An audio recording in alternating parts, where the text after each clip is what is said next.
தேவன் நோவாவையும் அவனுடனே பேழையிலிருந்த சகல காட்டு மிருகங்களையும் சகல நாட்டு மிருகங்களையும் நினைத்தருளினார். தேவன் பூமியின் மேல் காற்றை வீசப்படினார். அப்பொழுது ஜலம் அமர்ந்தது. ஆழத்தின் ஊற்றுக்கண்களும் வானத்தின் மதகுகளும் அடைபட்டன. வானத்து மழையும் நின்று போயிற்று. ஜலம் பூமியிலிருந்து நாளுக்கு நாள் வற்றிக்கொண்டே வந்தது. 150 நாட்களுக்கு பின்பு ஜலம் வடிந்தது.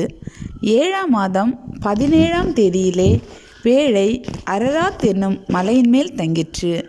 10ஆம் மாதம் மட்டும் ஜலம் வடிந்து கொண்டே வந்தது.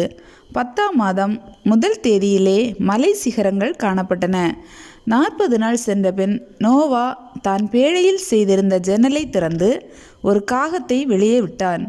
அது புறப்பட்டு பூமியின் மேல் இருந்த ஜலம் வற்றி போகும் வரைக்கும் போகிறதும் வருகிறதுமாய் இருந்தது. பின்பு பூமியின் மேல் ஜலம் குறைந்து போயிற்றோ என்று அறியும்படி ஒரு புறாவை தன்னிடத்திலிருந்து வெளியே விட்டான். பூமியின் மீதெங்கும் ஜலம் இருந்தபடியால் அந்த புறா தன் உள்ளங்கால் வைத்து இளைப்பாற இடம் காணாமல் திரும்பி பேழையிலே அவனிடத்தில் வந்தது. அவன் தன் கையை நீட்டி அதை பிடித்து தன்னிடமாக பேழைக்குள் சேர்த்து கொண்டான். பின்னும் 7 நாள் பொறுத்து மறுபடியும் புறாவை பேழையிலிருந்து வெளியே விட்டான். அந்த புறா சாயங்காலத்தில் அவனிடத்தில் வந்து சேர்ந்தது. இதோ அது கொத்தி கொண்டு வந்த ஒரு ஒலிவ மரத்தின் இலை அதன் வாயில் இருந்தது. அதனாலே நோவா பூமியின் மேல் ஜலம் குறைந்து போயிற்று என்று அறிந்தான். பின்னும் 7 நாள் பொறுத்து அவன் புறாவை வெளியே விட்டான். அது அவனிடத்திற்கு திரும்பி வரவில்லை. அவனுக்கு 601 வயதாகும் வருஷத்தில் 1 மாதம் 1 தேதியிலே பூமியின் மேல் இருந்த ஜலம் வற்றி போயிற்று. நோவா பேழையின் மேல்தட்டை எடுத்து பார்த்தான். பூமியின் மேல் ஜலம் இல்லாதிருந்தது. 2ஆம் மாதம் 27ஆம் தேதியிலே பூமி காய்ந்திருந்தது. அப்பொழுது தேவன் நோவாவை நோக்கி, நீயும் உன்னோடே கூட உன் மனைவியும் உன் குமாரரும் உன் குமாரரின் மனைவிகளும் பேழையை விட்டு புறப்படுங்கள்.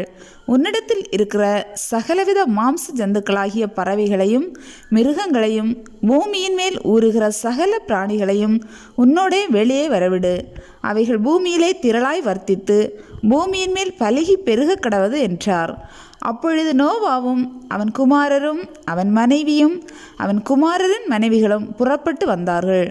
பூமியின் மேல் நடமாடுகிற சகல மிருகங்களும் ஊறுகிற சகல பிராணிகளும் சகல பறவைகளும் ஜாதி ஜாதியாய் பேழையிலிருந்து புறப்பட்டு வந்தன.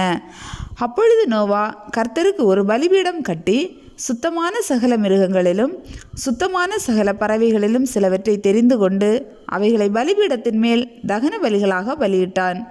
சுகந்த வாசனையை கர்த்தர் முகர்ந்தார். அப்பொழுது கர்த்தர், இனி நான் மனுஷ நிமித்தம் பூமியை சபிப்பதில்லை. மனுஷனுடைய இருதயத்தின் நினைவுகள் அவன் சிறு வயது தொடங்கி பொல்லாததாய் இருக்கிறது. நான் இப்பொழுது செய்தது போல இனி சகல ஜீவன்களையும் சங்கரிப்பதில்லை. பூமியுள்ள நாளளவும் விதைப்பும் அறுப்பும் சீதளமும் உஷ்ணமும் கோடைக்காலமும் மாரிக்காலமும் பகலும் இரவும் ஒழிவதில்லை என்று தம்முடைய உள்ளத்தில் சொன்னார்.